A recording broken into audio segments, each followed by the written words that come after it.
Hello, and welcome to this week's episode of Through the Monocle. Today we are talking about Popstar Never Stop, Never Stop, starring Andy Samberg and The Lonely Island from 2016.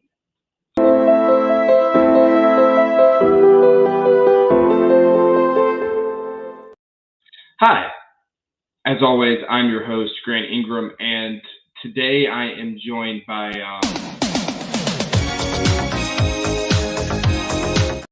no one. So Grant couldn't make it. He had some things to do. So he did what all good co-hosts do and left me to my own devices. This episode, this movie was specifically requested by Taylor Murphy. I specifically requested it. And I just want to go ahead and give you the rundown. This is the 5th episode of this cycle. This is the last episode of March. So we're containing mockumentaries within March, Mockumentary March, if you will. And so we were looking for an extra episode. Some stuff fell through. We ended up watching Popstar. I will say, I believe Grant watched it as well, even though he is not here to do the episode with me. And Popstar Never Stop, Never Stopping is a movie I hadn't heard about because when it came out, I was in the crowd too young to see it. It got a 79% on Rotten Tomatoes, which is really solid. It had a 65% audience score, which is a little low, but we'll get to that later. It stars Andy Samberg and pretty much everybody else. So if we look at the cast, Andy Samberg is Connor Friel. Jorma Takon is Owen, who now Jorma's also, I believe it's Jorma, it might be Yorma. And then Akiva Schaffer is Lawrence. Now, these three make up what is known as the Lonely Island, which is a comedy troupe. And if you'll notice the little look I played right, I specifically requested it. Is from Brooklyn Nine-Nine, also starring Andy Samberg. See, I think I hit. Also stars Sarah Silverman as Connor's publicist, Tim Meadows as his manager, Maya Rudolph as Deborah, Joan Cusack, Imogen Poots, Chris Redd, and Edgar Blackman and James Buckley. Also making appearances are Ringo Starr of the Beatles, Will Arnett, Eric Andre, Mike Birbiglia, Chelsea Peretti, who are all TMZ reporters. Essentially, they're CNZ reporters. You can tell the big difference there. And then Kevin Nealon shows up. Paul Scheer is the wolf handler. Emma Stone is in the movie as well. Weird Al is the lead singer of Hammerleg. So Joanna Newsom, who's Andy Samberg's wife, shows up. Bill Hader's in it. I want to say Justin Timberlake was in this as well, but I'm looking to Justin Timberlake was in it as the assistant that nobody thought could sing.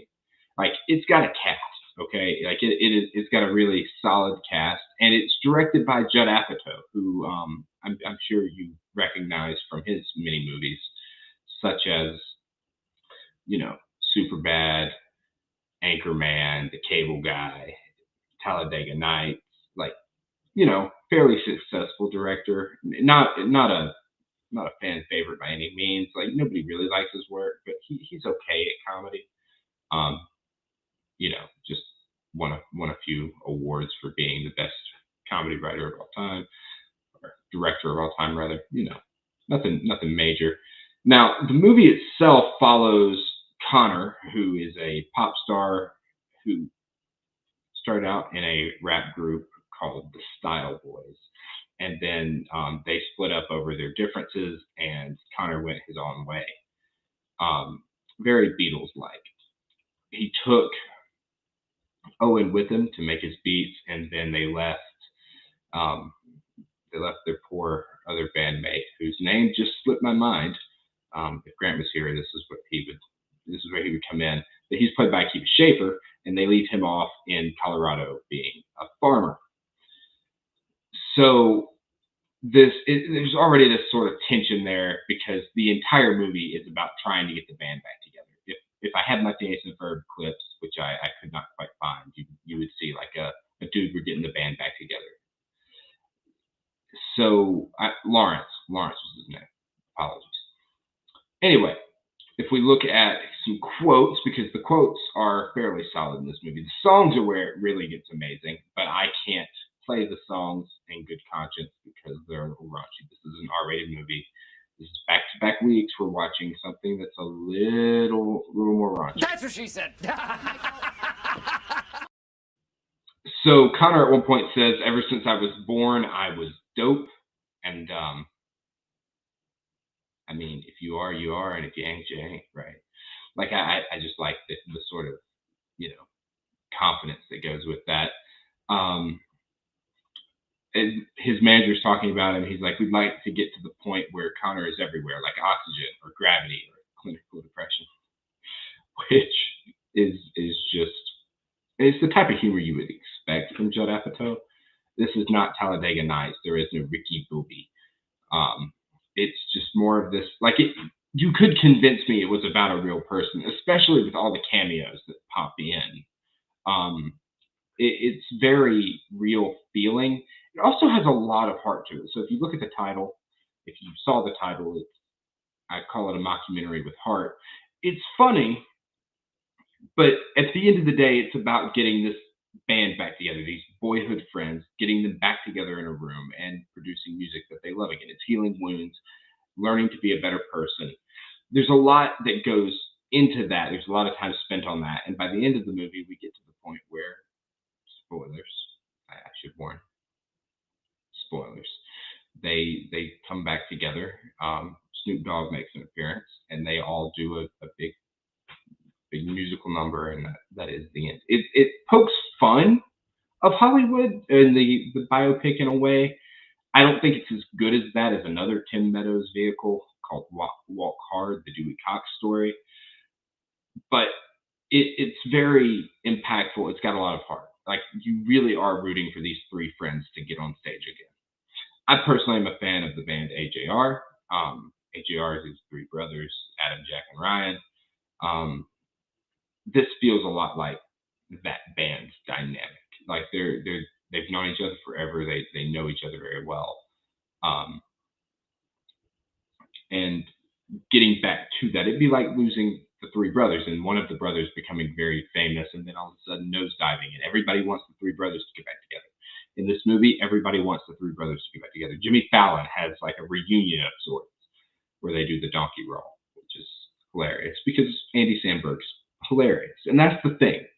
The movie is really funny because the people in it are really funny, but it's not like, if you told me it wasn't supposed to be funny, it would also work for me, at least, as kind of this, not a drama, but a heartfelt movie. Like, I felt good after watching it, and that says something because there's a lot of stuff in the movie that made me kind of feel a little strange.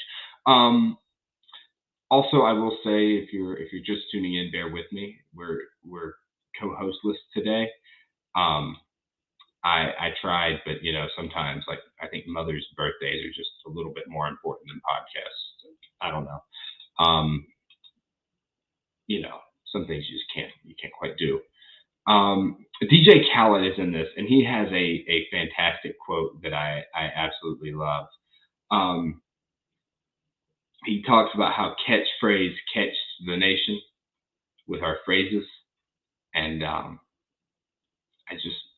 it's stupid, and that's most of the comedy. It's mostly stupid. At no point am I ever sitting there, I have to think about this. I have to, it's not a multi-level. It's in your face. It slaps you upside the head, and it tells you should laugh, and that is funny.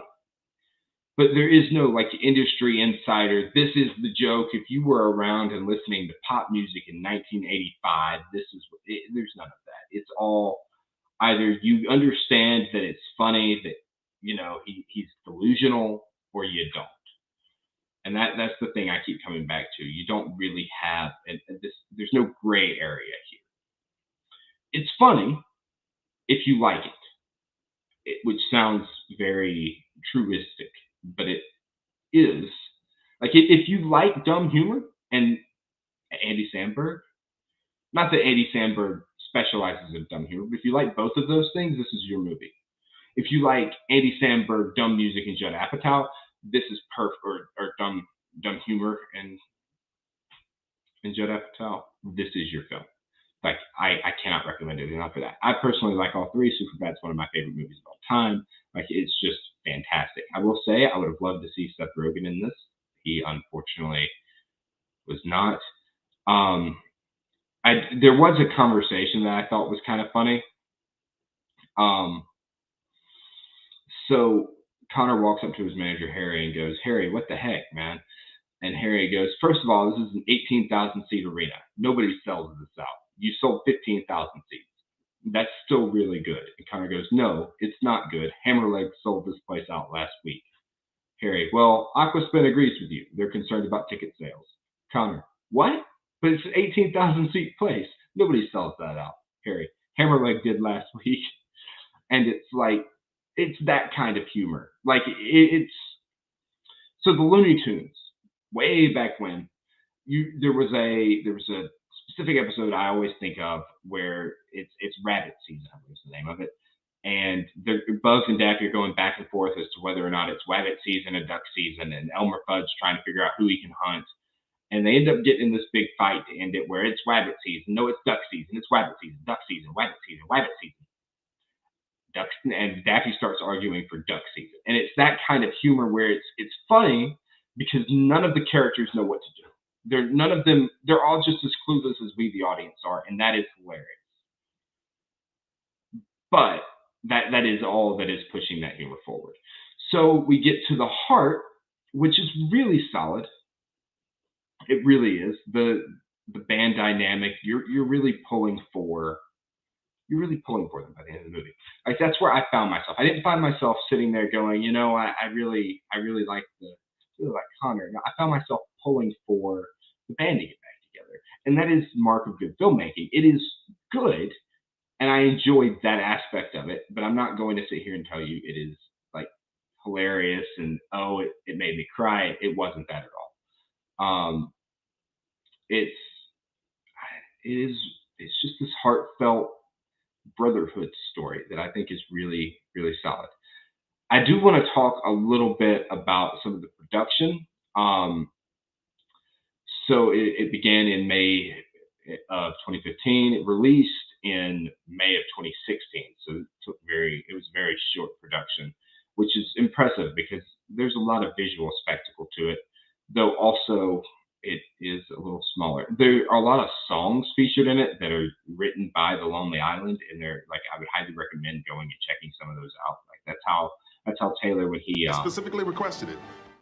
when he did that he broached it with "You need to watch this," and it was a link to the Osama bin Laden song, which sounds terrible but is utterly hilarious and profane. So I didn't clip it and share it here. Um, but I recommend if you're interested, go check that out. It's called "Finest Girl," the Osama bin Laden song. And if you're interested in that movie and that type of humor, go check out the clip. It's on YouTube. It's free. If you have HBO Max, the whole movie's on there, and it's worth a watch. Like if you don't have another movie to watch, if you're just looking for something that you can kind of turn your brain off and laugh, and it's going to make you feel better about yourself at the end of it, watch this. If you want to make fun of the Mona Lisa, watch this. If you want to make fun of pop stars, watch this. This is it. It's everything wrong with a pop star without getting into like heavy drugs and that kind of thing. It's not deep enough to poke fun of the pop star in general, but it's deep enough to poke fun of the fame obsession that comes with being a pop star. I guess my main problem with it is really that it doesn't cut deep enough. If you sit here watching it, you kind of are left to wonder what is it making fun of. And maybe celebrities or people obsessed with celebrity is the answer, but I honestly couldn't really tell you. I guess I kind of missed the point. I watch movies for a living. I think I'd understand it, but I just didn't. It doesn't really make fun of anything except for stupidity and fame, maybe. Again, for a better movie that kind of makes fun of the more holistic musician pop star approach, I really recommend Walk Hard, the Dewey Cox story. At some point, I'm going to force Grant to watch that, and we'll come back and talk about it. But as far as this goes, it's good. It's just not great. And that's all I keep coming back to. Like it is funny. It's witty, but it doesn't seem to have a purpose. Like Best in Show, we talked about, made fun of dog shows. And, The Office makes fun of The Office, sort of. Bernie makes fun of the town and the story of Bernie Tita. Now, it just doesn't make fun of anything. It's not, the satire is that the character is stupid and famous. And that's pretty much it. Like, he's naive and he wants to get better, and he does get better, but it's not a criticism of the genre. It's not a criticism of the game, the industry, or any particular person or type of person. It's just there.